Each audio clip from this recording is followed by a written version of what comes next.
Ngara numida weram phone ki ba panam pau se de gi maru ba pau khara khanga chadaga myam da khudo tam jike Manipur gi irang Imphal de gi horak pani haiba PUCL gi report apena drai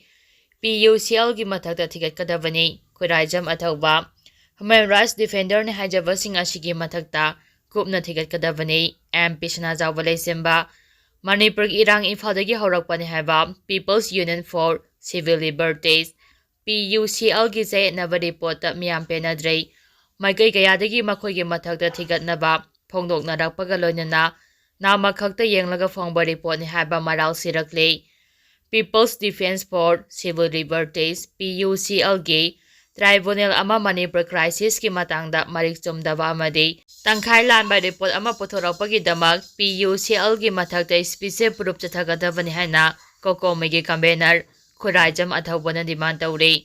Khuraijam Athaubana mahaki ex thagalakpa warol amada mathaki wafam asi thamladuna mahak nahai Manipur crisis asi politics ki play amanate awaba mayoknari balamdam asi ki miyambo miyoi khadagi masagi interesta capitalize tawroidabani Manipur crisis ki matangda PUCL na puthorokli report adu Manipur de ingtapa purakna banate peaceful lalon bane madu yamna ikaningai nei Manipur irang asi Imphal dagi horakpani hana paliba asi asumbara irang asi torobung kangbai dagi horakpana tabra hana su phongdorakle Tribunal asida maming yauriba sing pukchel sengdaba academic amadi shadow intellectual ni hana chairaduna Khuraijam Athaubana hai makhoigi pandamde Manipur crisis asigi warosim purakpa pambanate heni irang kangkha hanba pambane makhoi peacemaker sunate peace broker sunate Makhoide peaceful alomba singni hana su phongdorakle post asigi khuthangda tunga ba maikedige thamnarakpa wafam sing palavada PUCL gi kangu asina Manipur gi CSO sing haibade kokomina singba unakhibara makhoigi report asida factual error kaya yauri haba wafam comment oina pinarakpada Khuraijam Athaubana makhoigi hiram asida unakhidi haba wafam thamki amaramda Rajya Sabha gi MP Ningthau Zawale sembanasu PUCL gi report yaningdaba phongdorakre report asi mapung phana lambaga loinana nakal namata yenglaga phongba report nei report asina irang asi hena mai siubo oina thokani maram aduna Human Rights Defender ne hajaba PUCL gi mathakta kumna thijinaba MP China Zawbana demand tawre panba yabade tribunal adugi report Kuki bo sagalpa manba maungda wafam sing panbaga loinana popi thabagi thaba Kuki khaktana chathabanate Popi thabagi thabakta community khudumak sene haba wafam thamkhibani masidana tana arambai tengol amasung maitei lipuna ka hemba thong kaya chathaki hairaduna makhogi mathakda thigatuna akam action lawnabasu recommend tawkhibani lodina khulai paiba maitei naha singna Imphal gi Kuki taba mafam singda yumai thaba haurakpadagi Surusampur kangpokpina singbada laman khumba oina maitei gi yumai thabani haba se naba report phonglakhibani Makatarakpa pauda lengang thajaba pirakpadagi pawminsingi khongjang handokre gotabi thoudok achuma oil phangalu haiba demand tawduna pawmisingna sangsilakiba khongjang lengang thajaba pirakpadagi handokre All Manipur Working Journalists Union AMJU amasung Editor Guilds Manipur EGM gi apunba mifam ama ngasi Manipur Press Club ta pangthoklaba matung khongjang handoknaba warep asi laukibani Governor gi makedegi gotabi thoudokka mari lenana semkhiba miyoi anina saba inquiry committee ki report chahi asigi June 13 da lengakta langkhalakhiba galoinana community gi recommendation matung ina darkar leiba thabaksing amadi matungda amu hana asiguma thoudok thoandana ba mari lenaba department amadi security agency da khangan kre haba wafam AMJU amasung EGM da khangalakpadagi khongjang handokna ba warep laukhibani Kariguma inquiry committee gi recommendation sing mapum phana thabo oina lakhataba tarabadi press body singna nauna democratic oiba khongjang changsinaba invite tawrakpa oina thokani hainasu AMJU amasung EGM na thadorakpa seol amada phongdorakle makhatarapa pauda Kuki singna Thadou phurup da chatharakpa hingsa gi thoudok Thadou impina condemn tawrakle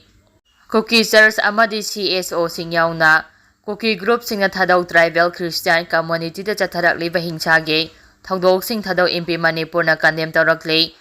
Thadou MP Manipur na thadorakpa cheol amana hai Tha asigi kunda Kuki Worship Service Kuki MP Meghalaya amasung Kuki Student Organization KSO na puna thokpa notification amana Shillongda leiba Thadou imungsingbu social boycott tawki masigalonya na intoklaba Thadou miyoisinggi imung manunggi miyoisingbu private announcement tawduna makoibu su intokki thong asibu yaningdaba phongdoktuna jamkholung haukip amasung nekholal haup anibu Kuki organization singna laknaba sumon tawrakhi haidiba miyoi ani asi road to peace haiba Manipurda Maitei amadi Thadou phurup anigi marakta santi puraknaba tha asigi tarukta pangthokhiba mifamda delegate oina yaukibani makhoi asi Kuki maitegi phurupki irang asina maram oiduna Shillongda leirakibani Thadou MP Manipurgi maikedegi mifamadu lup asigi tampakta base tawba kokomi amoko amadi atai lupsinga puna Thadou amadi maitei anigi marakta thandigi oiba wari saba haukibani masigi mathagda Thadougi mihusing aduna Kuki gi mihut oina wari sanaba natte Thadou asi Kuki nate amadi Thadougi mathakta Kuki gi ming hapchinaba honaba adu yaroi extremist natraga terror network sauthorakliba asi any peace Indian society amadi leba asigi constitution da sauna singnabani makhatara papauda Serou sugunu da chathakiba etekta sijinabani singnaba bom leiramlei May ahom lising aniga subna kunga homdagi haurakhiba Manipurgi langi Numit kun mangani surakpa sahi adugi May kunga nipalgi ayu anganbadagi hauraduna Kuki terroristina Serou amadi sugunuda nongmai kapsinduna yum kai mai thaduna chathakiba etekta sijinakhiba oiramba yai thajaba 51mm ge mortar shell ama pokhaidana leirambadagi combined force na mi soandana pokhai hankre makatarakpa pauda memala lawbasing lakhine pula paichinaba honarakpa China amasung India gi Lambi anisu paisinbada yaudori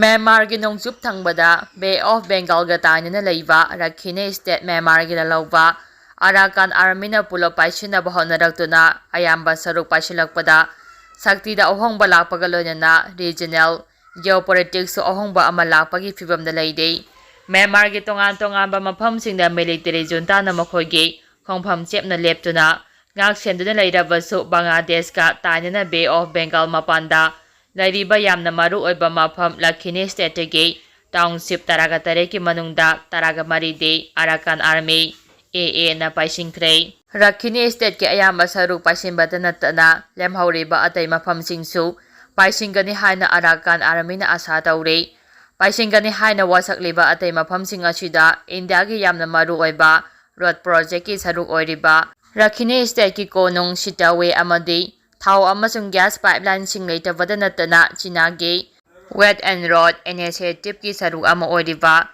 deep sea port Kyofu yauri